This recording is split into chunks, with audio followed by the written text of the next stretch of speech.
नवदुर्गा स्तोत्रम्।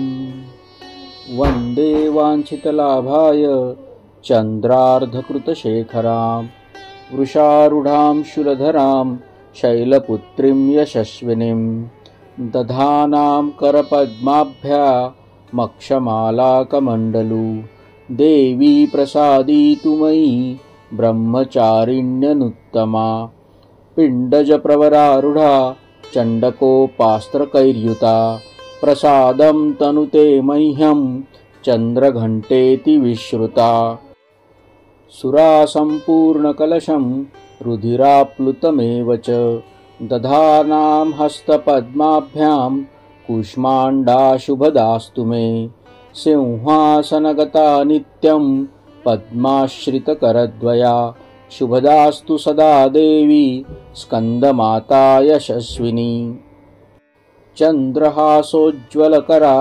शार्दूलवरवाहना कात्यायनी शुभं दद्या देवी दानवघातिनी एकवेणी जपाकर्ण पूरनग्नाखरा स्थिता लम्बोष्ठिकर्णिका कर्णी तैल्या भक्तशरीरिणी वामपादोल्लसलोह लताकण्टकभूषणा वर्धन्मूर्धध्वजा कृष्णा कालरात्रिर्भयङ्करी श्वेते वृषे समारूढा श्वेताम्बरधरा शुचिः महागौरी शुभं दद्या महादेवप्रमोददा सिद्धगन्धर्वयक्षा धैरसुरैरमरैरपि सेव्यमाना सदा भूयात् सिद्धिदा सिद्धिदायिनी।